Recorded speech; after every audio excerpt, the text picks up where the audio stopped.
அனைவருக்கும் வணக்கம். இன்னைக்கு நான் எஸ். ராமகிருஷ்ணன் எழுதிய எனது இந்தியா புத்தகத்திலிருந்து ஒரு கட்டுரையை பற்றி பேசலான்னு இருக்கேன். இந்தியாவின் டிராகுலா. சின்ன பிள்ளையில ஒரு சில சிந்தனைகள் வரும். ராஜா காலத்தில் வாழ்ந்திருந்தா சூப்பராக இருந்திருக்கும்ல, குதிரையில் போயிருக்கலாம், எல்லாம் பசுமையாக இருக்கும், நல்லா வாழ்ந்திருக்கலாம், பாலாறும் தேனாரும் ஓடும் அப்படின்ற மாதிரிலாம் ராஜாக்கள் பற்றிய கதைகளை படித்தப்போ, வரலாற்று கதைகளை படித்தப்போ அப்படித்தான் தோணுச்சு.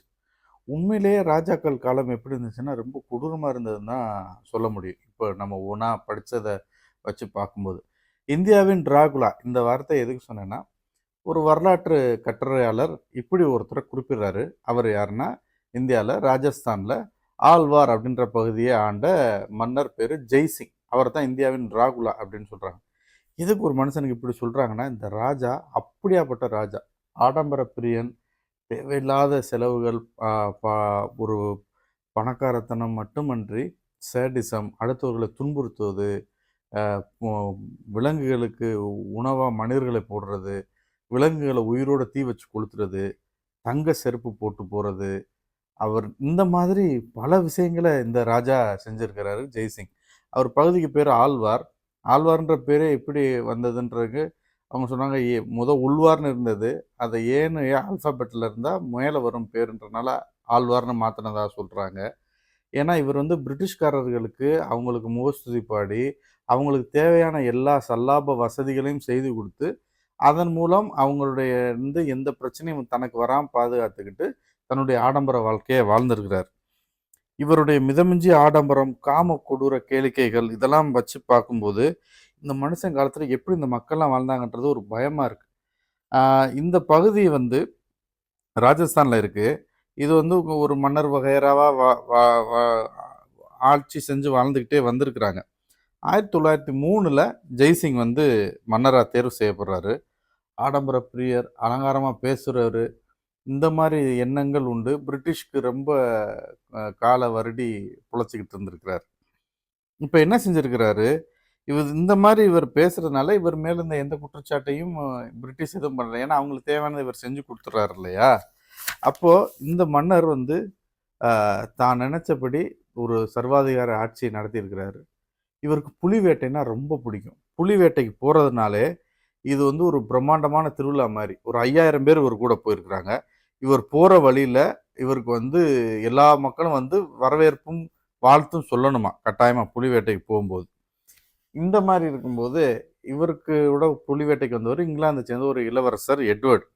அந்த எட்வர்ட் மனச கவரணும் அப்படின்றக்காண்டி, இவரு கூட போற பரிவாரங்கள் தனியா வந்து அவருக்கு தேவையான ஏற்பாடுகள் எல்லாம் செஞ்சு குடுத்து பண்ணியிருக்காரு. அவரே சொல்லியிருக்காரு, "இங்கிலாந்து அரண்மனையில தான் இந்த மாரி வசதிலாம் இருக்கு. அதுக்கடுத்து நீ பண்ணியிருக்க" அப்படின்னு சொல்லியிருக்காரு. புலி வேட்டையாடி திரும்பி வர்றதுக்கு, அந்த விலங்குகள கொண்டு வர்றதுக்கு தனி கார் இவரு தனியா வச்சிருந்திருக்கிறாரு.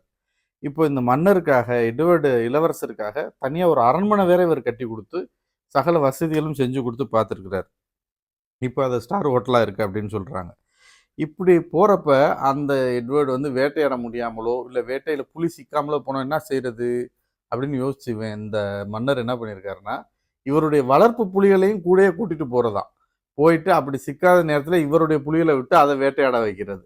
இப்படிலாம் செஞ்சு அவரு சரி பண்ணியிருக்காரு. இது ஒரு பெரிய கோலாகலமான திருவிழா மாரி இந்த இத பண்ணியிருக்காங்க. 40 யானைகள் வேட்டைக்கான பயணம், வரும் வழியெல்லாம் வரவேற்பு இப்படி செய்யணும். ஆனா, இந்த வேட்டைக்கு போறதுக்குன்னே தனியா தங்க செருப்பு வச்சிருந்திருக்கிறாரு. அந்த யானைகளுக்கெல்லாம் தங்க முகப்பட்டம் அத கட்டி அது போகணும். 2000க்கும் மேற்பட்ட யானை இவர்ட்ட இருந்துச்சாம். இந்த யானைகள பழக்குறது இவருக்கு ஒரு பொழுதுபோக்கு. அதுகளுக்கு எதுவும் வியாதி வந்தா அத சரி பண்றது இவருக்கு தெரிஞ்ச கலை.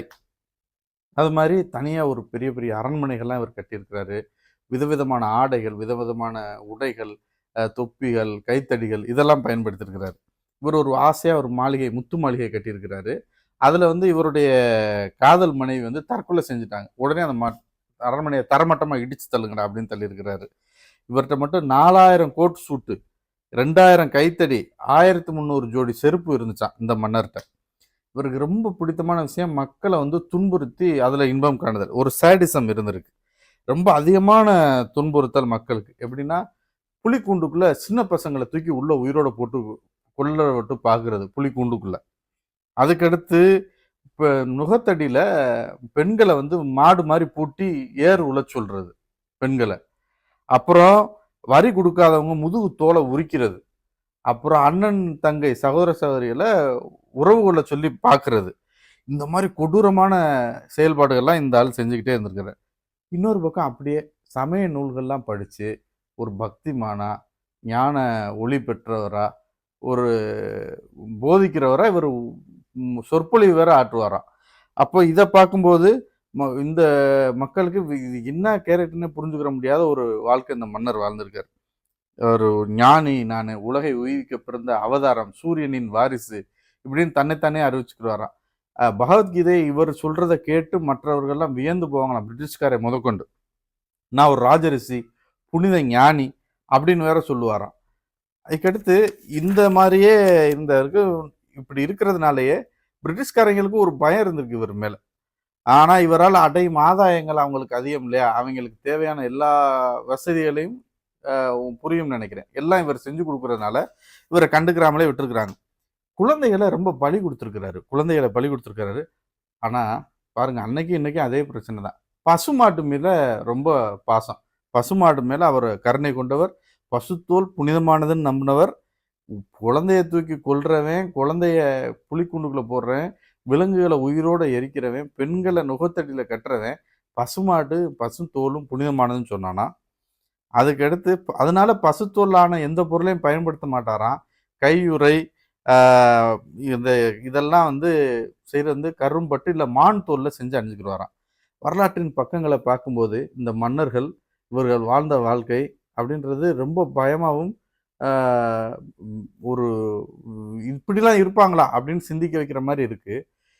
எனக்கு என்னன்னா, இவர்கள் காலத்துல வாழ்ந்த மக்களின் நிலைமை நம்ம கீழே நம்ம நாட்டிலையும் சரி கீழையும் சரி சாதியின் பேராலும் மற்ற ஏற்றத்தாழ்வுகளின் பேராலும் மற்ற மக்கள் நடத்தப்பட்டதை நம்ம ஓரளவு படிச்சிருக்கிறோம். இந்த பக்கம் இன்னும் அதிகம் போல வடநாட்டு பக்கம். அப்போ வாழ்ந்த மக்களின் நிலைமையெல்லாம் நினைச்சு பார்க்கும்போது ரொம்ப பயமா இருக்கு. இப்போ இவ்வளவு நாரியம் அடைஞ்ச பிறகு இவ்வளவு குறிப்பா மக்கள் கல்வி அறிவு பெற்ற பின் இந்த வர்ணாசிரம அடக்குமுறையெல்லாம் மீறி நானும் மனுஷன்தான் நீனும் மனுஷன்தான் ஒரு மனுஷன் கல்வி அறிவின் மூலம் பெற்றதன் பிறகு இந்த சமூக நீதி சமத்துவம் இதெல்லாம் பேசின பிறகுதான் நம்ம இந்த அளவுக்கு ஒரு மானமுள்ள ஒரு பாதுகாப்பான வாழ்க்கையை வாழ்றோம் அப்படின்றது புரியுது இதெல்லாம் படிக்கும்போது.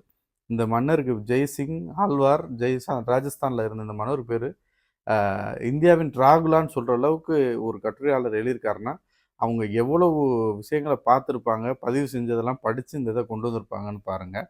இன்று இந்த கட்டுரை தகவலை உங்களோட பகிர்ந்து கொண்டதில் மகிழ்ச்சி. நன்றி, வணக்கம்.